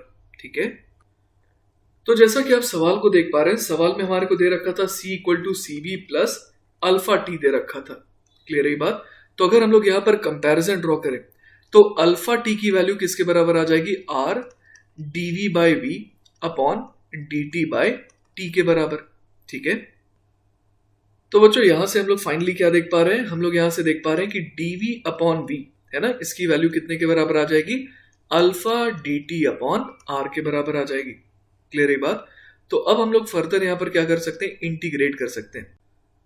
तो देखिए बच्चों, इसे इंटीग्रेट करने पर क्या आएगा, हम लोग यहाँ पर परफॉर्म करने वाले हैं इनडेफिनेट इंटीग्रेशन। तो यहाँ पर आ जाएगा ln of v is equal to alpha t upon r plus some constant. Clear है ये बात? यहां से देखिए हम लोग क्या लिख सकते हैं, v को लिख सकते हैं e to the power alpha t by r plus c, है ना। c यहाँ पर क्या है, कांस्टेंट है ना, इंडेफिनिट इंटीग्रेशन हमने किया तो कांस्टेंट आया। तो इसको अगर फर्दर देखें तो ये और क्या लिखा जा सकता है, e to the power alpha t by r multiplied by e to the power c। तो यहां से देखिए हम लोग क्या लिख सकते हैं, v into e to the power minus alpha t by r is equal to e to the power constant, जो कि खुद भी क्या होगा, एक कांस्टेंट होगा ना, e की power some constant is again a constant. तो हम लोग फाइनली क्या लिख सकते हैं कि जो है ना, यहाँ पर जो हम लोग देख पा रहे हैं कि इक्वेशन ऑफ द प्रोसेस जो है वो क्या आ जाएगी, v e to the power minus alpha T upon R is equal to constant. Clear ये बात? तो ये हो गया बच्चों part A of the question का जवाब। ठीक है, अब चलिए बच्चों हम लोग आ जाते हैं second part of the question में, जिसमें हमारे को दिया हुआ है c equal to C B plus beta B. Clear है बात? तो अगेन हम लोग जानते हैं कि c को क्या लिखा जा सकता है, सी वी प्लस, और फर्दर यहाँ पर हम लोग देख सकते हैं r into D V by V plus इधर क्या आ जाएगा, डी टी बाई टी आ जाएगा, है ना। तो यहाँ पर देखिए हम लोग बीटा वी की वैल्यू को क्या समझ सकते हैं कि बीटा वी की वैल्यू बेसिकली ये है ना। तो यहाँ पर मैं लिख देता हूँ beta V is equal to R D V by V upon D T by T. ठीक है, तो देखिए बच्चों यहाँ से हमारे पास क्या आ जाएगा, D T upon T is equal to आ जा रहा है R by beta d V by V square आ जा रहा है। ठीक है, तो अब दोनों तरफ चलिए हम लोग इंटीग्रेट कर देते हैं। ठीक है, तो अगर इंटीग्रेट करेंगे तो एक तरफ तो आ जाएगा L N of T is equal to इधर क्या आ जाएगा आर अपॉन बीटा, और वन अपॉन वी का इंटीग्रेशन हो जाएगा माइनस वन अपॉन वी, और हम लोगों ने इनडेफिनेट इंटीग्रेशन करा है तो यहाँ पर हम लोगों को कांस्टेंट c का भी इस्तेमाल करना पड़ेगा। ठीक है, तो देखिए बच्चों इसे अगर फर्दर सिंप्लीफाई करें तो t की वैल्यू क्या आ जाएगी, e to the power minus R upon beta V plus C, है ना, जिसे हम लोग और क्या लिख सकते हैं, e to the power minus R upon beta V into e to the power C भी लिख सकते हैं। तो यहां से देखिए हमारे पास क्या आ जाएगा, हमारे पास आ जाएगा t into e to the power r by beta V is equal to e to the power c which is again a constant, है ना। तो हम लोगों का फाइनल आंसर क्या हो गया सेकंड पार्ट का, t e to the power r by beta V is a constant. ठीक है, तो ये हो गया हमारे सेकंड पार्ट का फाइनल आंसर। क्लियर है ये बात? चलिए बच्चों, तो आ जाते हैं हम लोग सवाल के तीसरे पार्ट पे, जिसमें हमारे को मोलर हीट कैपेसिटी दे रखी है as C equal to C V plus A P, और हमारे को क्या निकालना है, हमारे को निकालना है इक्वेशन ऑफ द प्रोसेस। तो देखिए बच्चों हम लोग जानते हैं कि C को क्या लिखा जा सकता है, C V plus P upon N D V by D T लिखा जा सकता है ना। तो अगर हम लोग कंपैरिजन करें तो यहाँ पर हम लोग देख सकते हैं कि ए पी किसके बराबर आ जा रहा है, P upon N D V by D T के बराबर आ जा रहा है। ठीक है, तो यहां पर देखिए हम लोग देख पा रहे हैं कि पी से पी कैंसिल आउट हो जाएगा, और हमारे पास dv है ना, dv की वैल्यू कितनी आ जा रही है, na dt के बराबर आ जा रही है। ठीक है, तो अब बच्चों अगर हम लोग दोनों तरफ इंटीग्रेट कर देंगे तो हमारे पास देखिए क्या आ जाएगा, v इज इक्वल टू आ जाएगा nat प्लस c। क्लियर है, और यहां से हम लोग देख पा रहे हैं कि आ जाएगा v minus nat is equal to constant. Clear है, तो अब अगर मैं n इक्वल टू 1 मोल लूं, है ना, अगर n इक्वल टू 1 मोल ले रहा हूं तो हम लोग समझ पा रहे हैं कि जो इक्वेशन है वो किस में कन्वर्ट हो जाएगी, v minus A T equal to constant में, है ना। तो अगर n इक्वल टू 1 मोल हम लोग ले रहे हैं तो जो इक्वेशन है इस प्रोसेस की, है ना, वो क्या बन जा रही है, v minus A T equal to constant, और यही हो जाएगा इस सवाल के आखिरी पार्ट का जवाब। ठीक है, चलिए बच्चों, तो let's have a look at this beautiful problem from Herodov। The question says an ideal gas with the adiabatic exponent gamma undergoes a process in which its internal energy relates to the volume as U equal to AV to the power alpha, where A and alpha are constants. Find, there are two parts. First part is the work performed by the gas and the amount of heat to be transferred to this gas to increase its internal energy by delta U. And the second part is the molar heat capacity of the gas in this process. तो चलिए बच्चों सवाल को समझते हैं। सवाल में basically हमारे को एक आइडियल गैस दे रखा है जिसका एडियाबैटिक कांस्टेंट कितना है, गामा है, और वो एक प्रोसेस अंडरगो कर रही है सच दैट की इंटरनल एनर्जी जो है वो कैसे लिखी जा सकती है, as A V to the power alpha, जहां पर ए और अल्फा कांस्टेंट है। अब हमारे को ये कहा गया है कि अगर इंटरनल एनर्जी डेल्टा यू से इंक्रीज कर रही है तो हमारे को work perform by the gas भी बताना है, और साथ ही साथ ये भी बताना है कि कितनी हीट जो है वो ट्रांसफर करनी पड़ेगी टू दिस गैस। ठीक है, और सेकंड पार्ट में हमसे पूछा गया है molar heat capacity of the gas इस प्रोसेस के लिए। ऑलराइट, तो बच्चों एक बहुत इंपॉर्टेंट चीज आपको मैं बता दूं, वो ये है कि हम लोग जानते हैं, है ना, कि Cp बाय Cv जो है वो क्या होता है, वो गामा होता है। इसके अलावा Cp माइनस Cv जो है वो क्या होता है, R के बराबर होता है। तो यहाँ से हम लोग Cp को क्या लिख सकते हैं, गामा Cv लिख सकते हैं। तो यहाँ से हमारे पास आ जाएगा gamma Cv minus Cv is equal to R। तो एक बहुत इंपॉर्टेंट रिलेशन हमारे पास आ गया, और वो क्या है कि Cv इज इक्वल टू आ जाएगा R अपॉन गामा माइनस 1 के बराबर। क्लियर है? तो हमारे पास एक एक्सप्रेशन आ गया Cv का, that is R upon gamma minus 1। इसके अलावा बच्चों एक और एक्सप्रेशन जिसकी हमें बहुत जरूरत पड़ेगी वो है Cv is equal to FR/2, जहां पर F क्या है, वो है डिग्री ऑफ फ्रीडम। क्लियर है बात? तो हम लोग यहाँ पर क्या देख सकते हैं, हमारे पास आ गया FR/2 is equal to R upon gamma minus 1। तो हम लोग सिंपली यहाँ पर देख पा रहे हैं कि F की वैल्यू क्या आ जा रही है, F की वैल्यू आ जा रही है 2 अपॉन गामा माइनस 1 के बराबर। तो बच्चों ये कुछ एक्सप्रेशंस हैं जिनकी हमें जरूरत पड़ती रहेगी, और इस सवाल में भी हम लोग इनका इस्तेमाल करेंगे। ठीक है, तो अब देखिए बच्चों हम लोग यहाँ पर क्या कह सकते हैं। इसके अलावा हम लोग कह सकते हैं कि U का जो फॉर्मूला होता है वो क्या होता है, NCV/T के बराबर। क्लियर है बात? तो हम लोग यहाँ पर क्या लिख सकते हैं, हम लोग यहाँ पर लिख सकते हैं कि NCV/T की वैल्यू हमारे को कितनी दे रखी है, AV⁴ दे रखी है। ठीक है, तो देखिए बच्चों अब मैं Cv की वैल्यू क्या पुट कर सकता हूँ, FR/2। तो यहाँ से क्या आ जाएगा, N into FR/2 into T is equal to AV⁴ अब nRT है ना, nRT को मैं क्लब कर सकता हूँ, और nRT को मैं अलग से क्या नाम दे सकता हूँ, PV नाम दे सकता हूँ। ठीक है, तो यहाँ से देखिए हमारे पास क्या आ जाएगा, PV into F/2 is equal to AV⁴. Clear है? तो यहाँ से देखिए हमारे पास क्या आ जाएगा, हमारे पास देखिए आ जा रहा है P है ना, P मल्टीप्लाइड बाय V⁴, यहाँ पर V⁴ डिनोमिनेटर में आ जा रहा है, तो ये बन जाएगा 1 minus alpha is equal to 2A upon F which is a constant. तो हम लोग देख पा रहे हैं कि ये एक पॉलीट्रोपिक प्रोसेस है ना, जिसमें हम लोग देख पा रहे हैं कि V की पावर क्या है, 1 माइनस अल्फा है। ठीक है, तो बच्चों इस एक्सप्रेशन को देख करके हमारे को ये समझ में आ रहा है कि जैसा कि हम लोगों ने पढ़ रखा है कि अगर कोई पॉलीट्रोपिक प्रोसेस हो such that P into V की पावर x, अगर ये हम लोग देख पा रहे हैं कि अगर ये कांस्टेंट होता है, तो उस केस में हमें पता है कि मोलर हीट कैपेसिटी का फॉर्मूला क्या होता है, C equal to CV plus R upon 1 minus x. तो यहाँ पर हम लोग देख पा रहे हैं कि x का रोल कौन प्ले कर रहा है, तो x का रोल यहाँ पर प्ले कर रहा है 1 माइनस अल्फा। तो यहाँ पर हम लोग C की वैल्यू क्या कह देंगे, ये हो जाएगा CV plus R upon 1 minus alpha. Clear है ये बात? तो अगर इसे सिंप्लीफाई करें तो हम लोग देख पा रहे हैं कि C की वैल्यू कितनी आ जा रही है, तो वो आ जा रही है CV प्लस R अपॉन, और यहाँ पर सिंपली आ जाएगा अल्फा।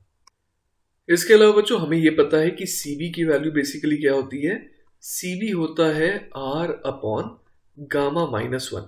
तो इस तरीके से हमारा जो C है ना, that is molar heat capacity for this process है ना, तो वो कितना आ जाएगा इस गैस के लिए, वो आ जाएगा R upon gamma minus 1 plus R upon alpha.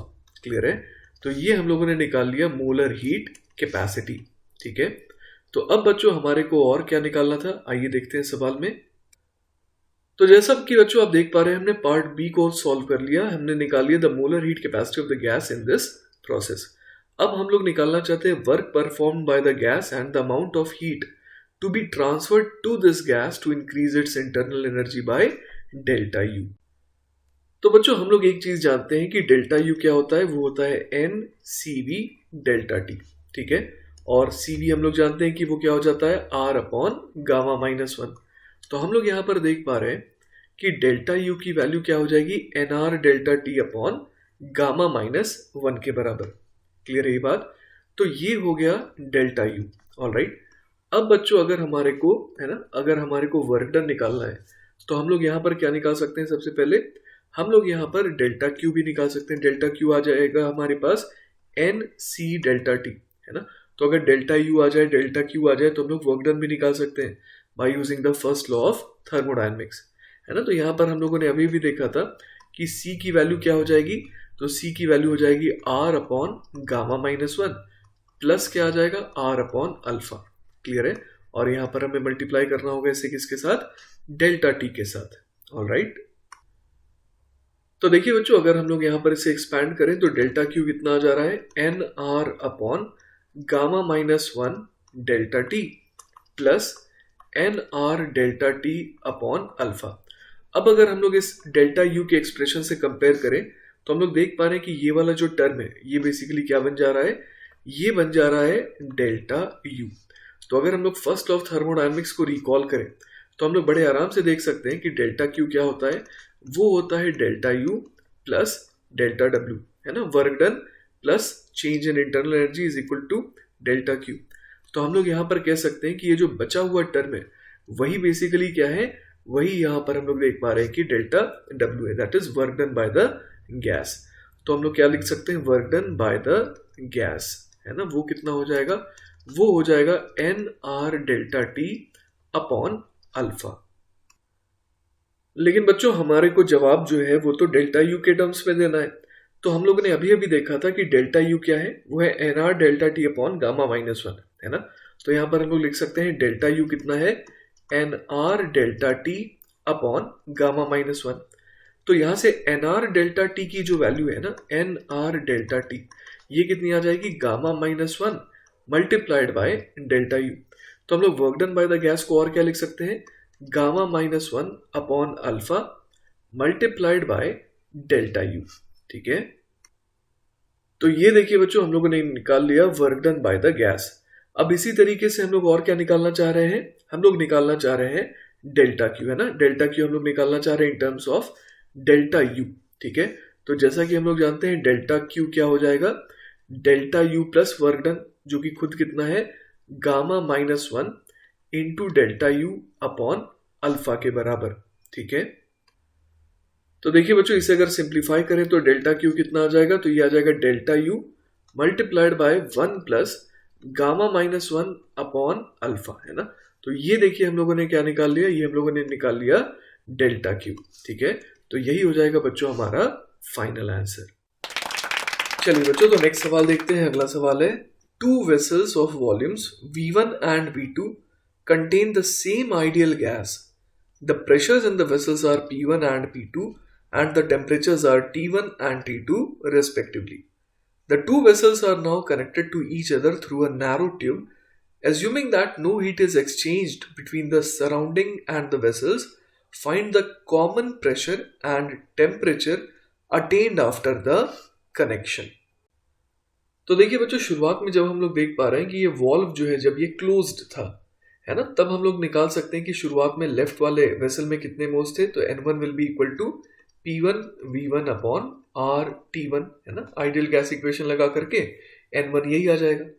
इसी तरीके से दूसरे वाले वेसल में हम लोग N2 कितना कह सकते हैं, तो वो हो जाएगा T2 V2 upon R T2 के बराबर। क्लियर है ये बात।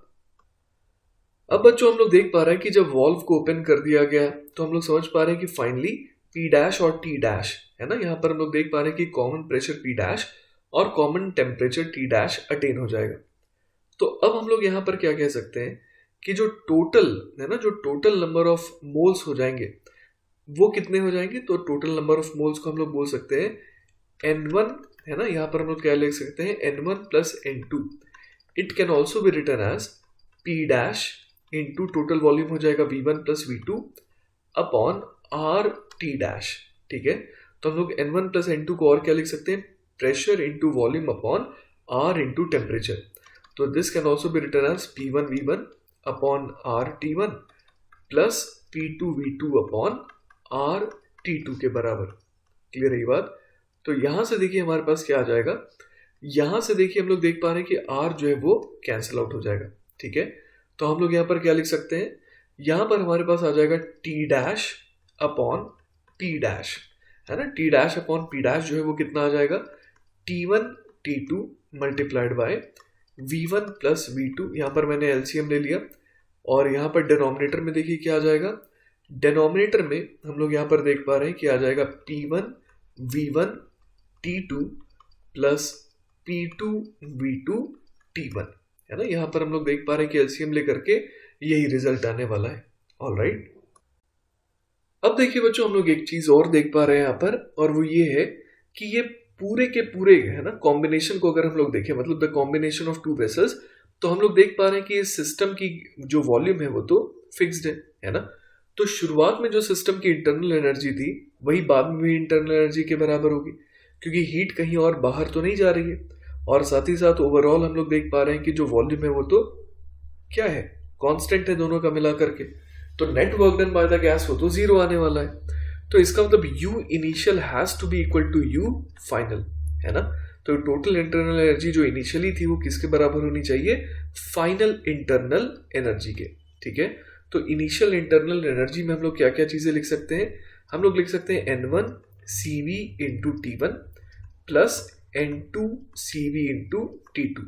ये किसके बराबर हो जाएगा, तो फाइनली हम लोग देख पा रहे हैं टोटल नंबर ऑफ मोल्स तो कांस्टेंट है N1 प्लस N2 है, इसको मल्टीप्लाई कर देंगे CV इंटू T डैश से। ठीक है, अब हम लोग जानते हैं कि CV को क्या लिखा जा सकता है, R अपॉन गामा माइनस 1 लिखा जा सकता है। तो हर जगह CV को मैं मिटा करके क्या लिख सकता हूँ, R अपॉन गामा माइनस 1 लिख सकता हूँ। तो मैं यहाँ पर R अपॉन गामा माइनस 1, यहाँ पर भी R अपॉन गामा माइनस 1 और यहाँ पर भी R अपॉन गामा माइनस 1 लिख दे रहा हूँ। अब गामा माइनस 1 को यहाँ पर कैंसिल आउट किया जा सकता है। ऐसा मैं इसलिए कर रहा हूँ क्योंकि मैं NRT1, ये जो N1RT1 है, इसको मैं और क्या लिखना चाह रहा हूँ, इसको मैं लिखना चाह रहा हूँ P1 इंटू V1। इसी तरीके से N2RT2 को मैं लिखना चाह रहा हूँ P2 इंटू V2। और finally N1 plus N2 into RT dash को मैं क्या लिखना चाह रहा हूँ, इसे मैं एक्चुअली लिखना चाह रहा हूँ P डैश, है ना, P dash multiplied by V1 plus V2 जो overall volume of the system है। ठीक है, तो देखिए बच्चों यहाँ से हमारे पास बड़े आराम से P डैश की वैल्यू आ गई और वो कितनी हो जाएगी, P1 V1 plus P2 V2 whole divided by V1 plus V2। Clear है ये बात। तो अब आपको ये समझ में आ रहा होगा कि अगर हमारे पास P डैश आ गया तो बड़े आराम से हमारे पास T डैश भी आ जाएगा। ठीक है, तो देखिए बच्चों इस इक्वेशन को मैं आपको रिकॉल करवा देता हूं। तो अगर P डैश को हम लोग RHS में भेजेंगे, है ना, तो T डैश की वैल्यू क्या हो जाएगी, ये जो पूरा का पूरा टर्म है मल्टीप्लाइड बाय P डैश, है ना।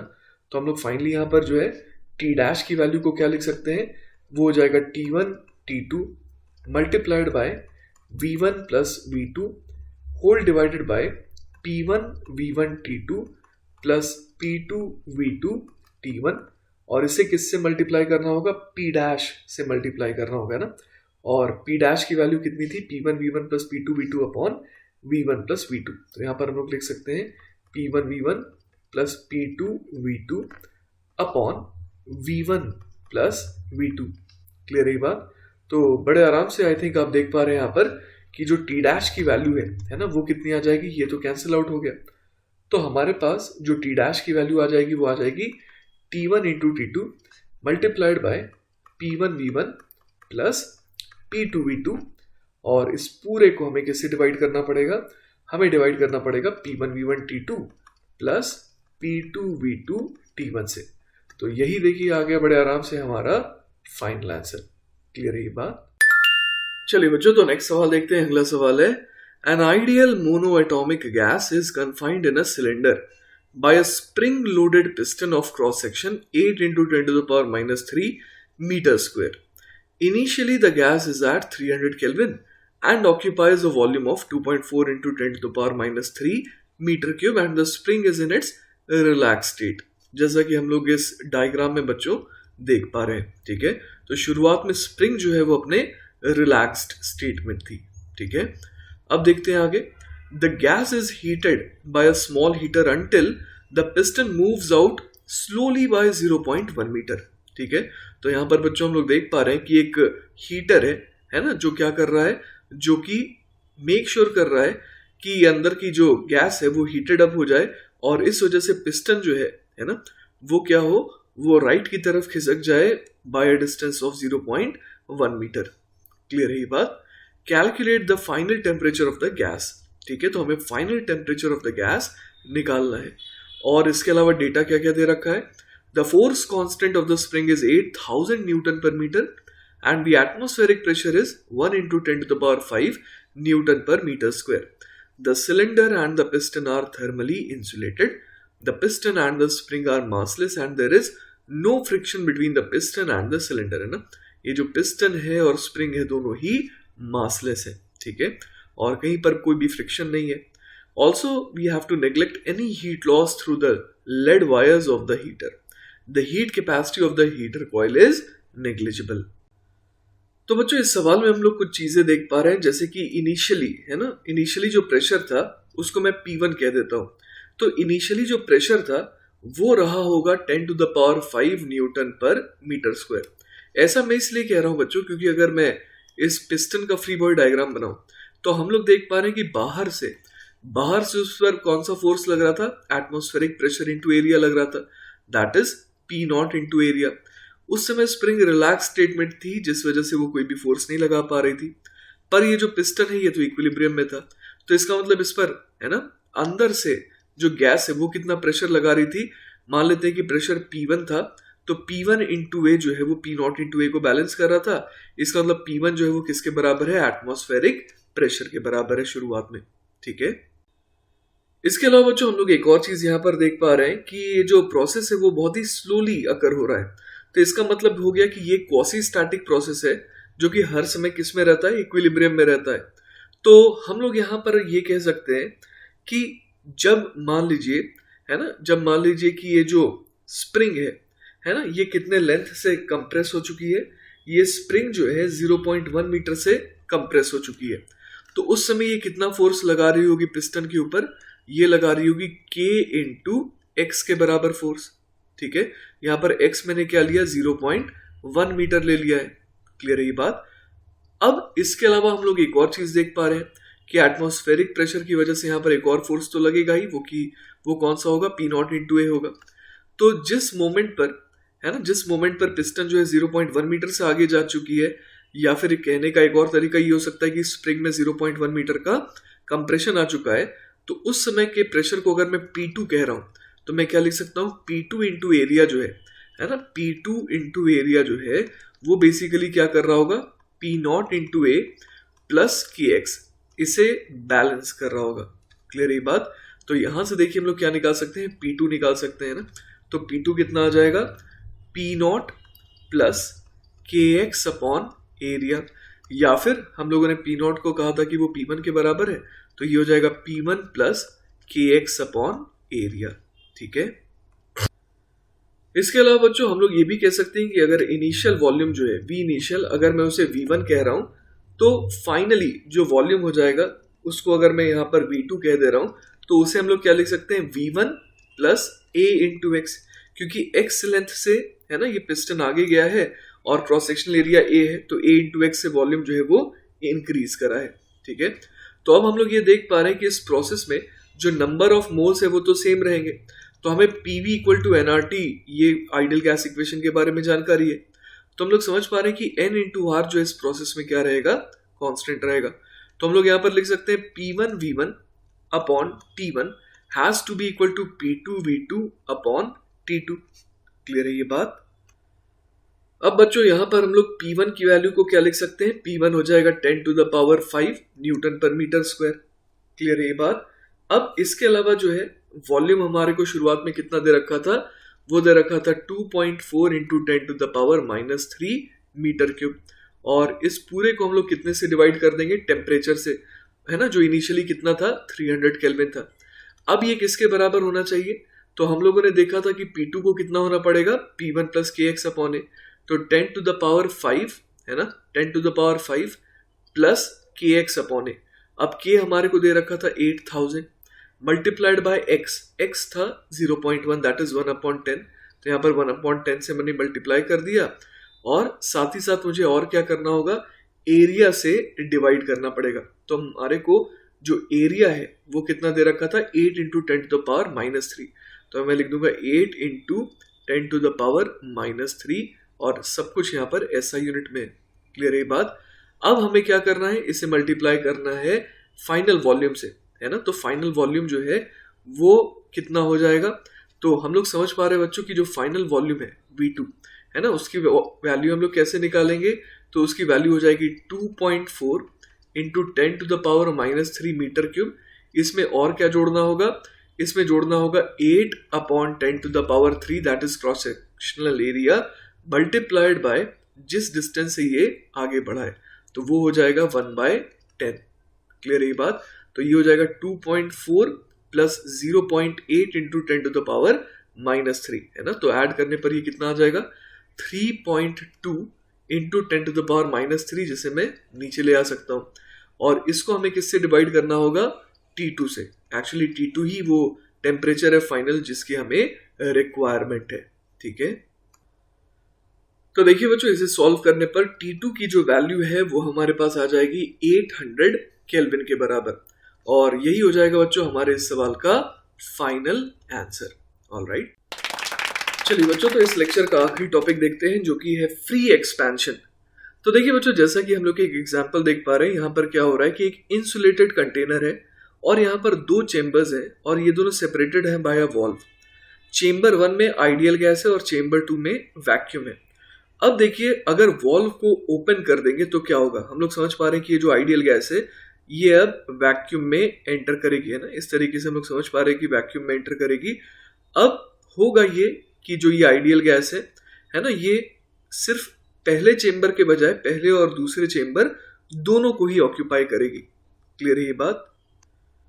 तो देखिए बच्चों ऐसा आपको लग सकता है कि पहले तो वॉल्यूम लेटर से V था, अब ओवरऑल वॉल्यूम जितने वॉल्यूम में ये गैस है अब वो 2V हो गया। तो आपको ऐसा लग सकता है कि देयर इज सम एक्सपेंशन, तो work done bye N ideal gas जो है वो यहाँ पर आना चाहिए पॉजिटिव, है ना। लेकिन यहाँ पर बच्चों क्या है कि जो दूसरा चेंबर था उसमें वैक्यूम था, तो उसने किसी चीज को धक्का नहीं दिया, किसी चीज को पुश करके वो वहां पर नहीं पहुंची है ना। यहाँ पर वैक्यूम है जिस वजह से इस गैस को किसी चीज को धकेलना नहीं पड़ा। ठीक है, तो इसलिए हम लोग यहाँ पर क्या कहेंगे कि इस प्रोसेस में जो work done by the gas है वो एग्जैक्टली 0 है। क्लियर है ये बात। और इसके अलावा आप ये देखिए कि जो इंटरनल एनर्जी है इस पूरे के पूरे सिस्टम की, है ना, वो चेंज नहीं हो सकती क्योंकि इसने कोई भी वर्क नहीं करा, इसे कोई एनर्जी मिल तो रही नहीं है ना। डेल्टा क्यू तो वैसे भी 0 है क्योंकि इस सिस्टम से एनर्जी ना बाहर जा सकती है ना अंदर आ सकती है क्योंकि ये इंसुलेटेड कंटेनर है। क्लियर है ये बात। तो हम लोग समझ पा रहे हैं कि डेल्टा यू को भी एग्जैक्टली क्या होना पड़ेगा 0 होना पड़ेगा। वो इसलिए क्योंकि कोई भी वर्क इसने नहीं करा, है ना, साथ ही साथ कोई भी हीट इसे सप्लाई नहीं हुई है, और इस वजह से डेल्टा यू को क्या होना पड़ेगा 0 होना पड़ेगा। तो इसलिए हम लोग यहाँ पर क्या देख सकते हैं कि जो डेल्टा टी है ना, वो बिल्कुल 0 होगा, मतलब there won't be any change in the temperature. तो हम लोग यहाँ पर ये एक बड़ा मजेदार केस देख पा रहे हैं जिसमें ऐसा लग रहा है कि एक्सपेंशन तो हो रहा है ना, लेकिन ये फ्री एक्सपेंशन कहलाता है। जिस केस में हम लोग क्या कह सकते हैं, इस केस में हम लोग कह सकते हैं कि ये जो प्रोसेस है वो कैसा है, एडियाबैटिक है, क्योंकि कोई भी हीट का एक्सचेंज नहीं हो रहा है ना, हीट का एक्सचेंज नहीं हो रहा है यहाँ पर। तो हम लोग बड़े आराम से देख पा रहे हैं कि इस पर्टिकुलर केस में जो है ना, चेंज इन टेम्परेचर जो है वो भी क्या रहेगा 0 रहेगा। ऑलराइट, इसके अलावा बच्चों एक और चीज हम लोग देख पा रहे हैं कि ये एक इरिवर्सिबल प्रोसेस है ना। आइडियल गैस को मौका मिला वैक्यूम में जाने का तो ये वैक्यूम इस तरीके से जा रही है ना, लेकिन ये रिवर्सिबल प्रोसेस नहीं हो सकता है। ठीक है, so this is an irreversible process जिसको हम लोग कह सकते हैं कि ये एडियाबैटिक है क्योंकि यहाँ पर डेल्टा क्यू जो है वो कितना एग्जैक्टली 0 है। और हम लोग ये भी समझ सकते हैं कि फाइनली जब सब कुछ सेटल डाउन कर जाएगा तो डेल्टा टी को क्या होना पड़ेगा 0 होना पड़ेगा, है ना। डेल्टा टी को 0 इसलिए होना पड़ेगा क्योंकि हम लोग देख पा रहे हैं कि डेल्टा यू क्या है 0 है। ऑलराइट, तो बच्चों इसी के साथ हमारा ये लेक्चर अच्छे से समाप्त होता है। आई होप कि आपको चीजें अच्छे से समझ में आई होंगी। इन केस अगर कहीं पर कोई डाउट रह जाता है then free to contact me, I will be very happy to help you. Take care बच्चों, बाय बाय।